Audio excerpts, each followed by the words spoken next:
धीरे धीरे परेड आगे बढ़ते हुए कर्तव्य पथ की तरफ।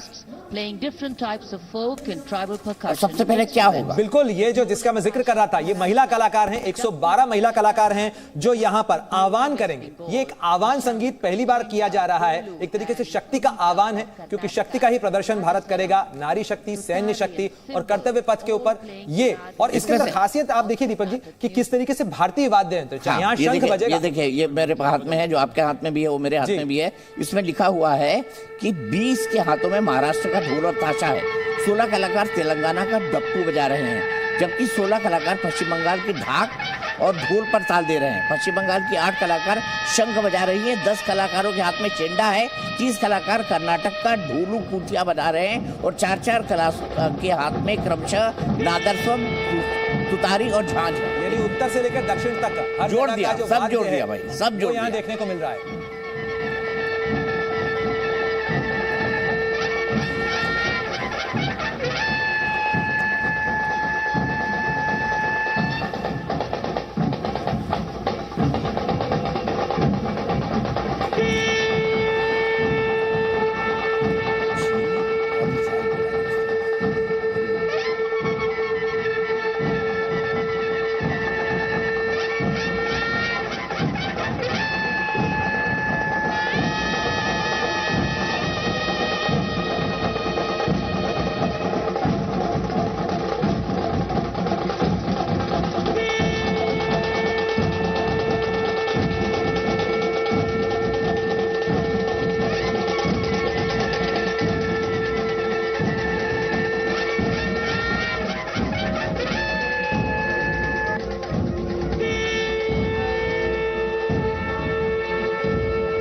देखिए, आपने देखा ये वाद्य यंत्र, उसके बाद परेड कमांडर आएंगे। परेड कमांडर हैं लेफ्टिनेंट जनरल भवनीत कुमार, विशेष सेवा मेडल, जनरल ऑफिसर कमांडिंग है। मुख्यालय उनका दिल्ली क्षेत्र है, दिल्ली क्षेत्र के हैं। सबसे पहले खुली जीप पर वो आएंगे और परेड शुरू करेंगे। आपने अभी जो सुना है उसमें आपने सुना भारत के तमाम वाद्य यंत्र, संगीत वाद्य यंत्रों के साथ कलाकार, ये कलाकार शुभ मंगल ध्वनि निकाल रहे थे। अब आप देख सकते हैं परेड कमांडर को, ये शुभ मंगल ध्वनि भारतीय संस्कृति और परंपरा की निशानी थी।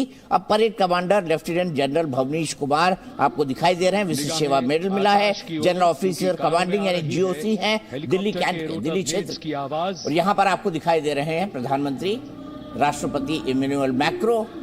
और आप सोच रहे होंगे बीच में कौन बैठा हुआ है, तो बीच में जनरली एक ट्रांसलेटर बैठा होता है जब भी कोई विदेश का गण्यमान्य अतिथि आता है, अगर कोई चीज भाषाओं में नहीं समझ पाए। और ये देखिए हेलीकॉप्टर दिखाई दे रहे हैं, पुष्प वर्षा इनसे होगी ऐसा मान के चलना है मेरा जो सीक्वेंस है उसके आधार पर। ये 2 हेलीकॉप्टर, अभी भी कोहरे का असर दिखाई दे रहा है स्क्वाड्रन। कितना मुश्किल होता है कोहरे में चलाना। डेफिनेटली फाइटर्स के लिए तो बहुत ही सेफ्टी का ध्यान रखा जाता है, और वैसे तो सभी के लिए एक ही बराबर है, लेकिन ऐसे शोज़ की हम कई बार प्रैक्टिस कर चुके होते हैं और हमें पता होता है कि किस हाइट पे वहाँ पर बिल्डिंग है, क्या ऑब्स्ट्रक्शन है, उससे हम मिनिमम कम से कम 1000 फीट से तो और ऊपर उठते हैं जो वहाँ का मिनिमम ऑब्स्ट्रक्शन है। लेकिन जैसा कि हम देख सकते हैं कि धुंध अब धीरे धीरे छट भी रही है, तो जनता के जब काफी ऊपर आ जाएगा तो उनको आवाज पहले सुनाई पड़ेगी, लेकिन हेलीकॉप्टर हो तभी दिखाई पड़ेगा इस समय जब उनके ऊपर आ चुका होगा। जब उनके ऊपर आ चुका होगा तो हेलीकॉप्टर निकलते हुए, परेड शुरू होते हुई, और मैंने बता दिया है parade commander lieutenant general Bhavnish Kumar इस वक्त सलामी दे रहे हैं, और राष्ट्रपति और माननीय हमारी महामहिम राष्ट्रपति द्रौपदी मुर्मू जी सलामी लेते हुए। पीढ़ी के अधिकारी लेफ्टिनेंट जनरल भवनीश कुमार, जिन्हें दिसंबर 1989 इन्होंने parade commander lieutenant general Bhavnish Kumar ने कई जगहों पर सेवाएं दी हैं। जीओसी दिल्ली एरिया है, जीओसी दिल्ली एरिया, हाँ जीओसी दिल्ली एरिया सबसे महत्वपूर्ण दिल्ली का जनरल सिन्हा, ये क्या शुरू से परंपरा रही है कि जीओसी दिल्ली एरिया ही जो है परेड की शुरुआत करते हैं, या ये भी इस कालांतर के अंदर कहीं इंट्रोड्यूस हुई? नहीं, जब से ये परेड शुरू हुआ है तो जीओसी दिल्ली एरिया ही करते हैं इसका नेतृत्व, और उनके जो 2IC होते हैं, जो डिप्टी जीओसी हैं, वो करते हैं। उसमें देखिए शायद इसके अंदर में सुमित मेहता साहब हैं, वो मेजर जनरल सुमित मेहता, वो सेकंड पे रहते हैं जी, सेकंड। तो ये परंपरा है, पूरा का पूरा व्यवस्था ये दिल्ली एरिया के अंदर ही आता है, और मिनिस्ट्री ऑफ डिफेंस उनके थ्रू करती है पूरे के पूरे व्यवस्था। 90 मिनट के परेड थी। बराक ओबामा जब पहली बार आए थे तो लोग सवाल उठा रहे थे कि 90 मिनट तक बराक ओबामा बैठेंगे कि नहीं बैठेंगे, वो भी खुले में। बिल्कुल, डिप्लोमेसी इतनी जोरदार थी कि बराक ओबामा न केवल बैठ के गए बल्कि तारीफ भी करके गए कि क्या शानदार फंक्शन है। बिल्कुल, और उसके बाद परेड के बाद तो वो सीधे हैदराबाद हाउस गए थे, वहां पे मोदी जी ने उन्हें चाय पिलाई थी। तो शानदार याद है आपको दृश्य आज तक भी, मोदी जी का कोट भी, बिल्कुल, जिसको लेकर राहुल गांधी ने कई राजनीति की थी। बाद में हालांकि मोदी जी ने नमामि गंगे के लिए अपने उस देश को समर्पित कर दिया। उसी पर अच्छी तरीके से आदि दीपक जी, उस समय काफी इस चीज को लेकर चर्चा हुई थी, और जो यूएस सीक्रेट सर्विस है उसने काफी कहा था कि राष्ट्रपति इतनी देर तक बाहर हम खुले में नहीं बिठा सकते हैं, और ये बड़ा जो है उसको लेकर चर्चा हुई थी। और इवन यहां तक उन्होंने कहा था, जिसको लेकर काफी तनाव हुआ था, कि वो जो पोल लगा हुआ है जिस पर राष्ट्रीय ध्वज फहराया जाता है उसको वो चेक करना चाहते थे, और भारत की तरफ से कहा गया कि ये पोल तो अब यहां से नहीं हट सकता है, तो आपको इस चीज को स्वीकार करना पड़ेगा। और बाद में उन्होंने इस चीज को स्वीकार किया था, क्योंकि जब वो हायर अप्स पे मामला गया कि ये एक तरीके से आपकी राष्ट्रीय अस्मिता का विषय होता है। आप जब दोस्त के घर जाते हैं तो आपको भरोसा करना पड़ता है, उसकी व्यवस्था पे भरोसा करना पड़ता है, और ये भरोसा ही दोनों देशों को करीब भी लाता है, उनकी रणनीतिक जो साझेदारी है उसको भी आगे बढ़ाता है। और भारत ने आज तक कभी किसी का भरोसा तोड़ा नहीं है, ये भी बहुत बड़ी बात है। हमने आज तक कभी किसी को ना तो झूठा भरोसा दिया है ना भरोसा तोड़ा है।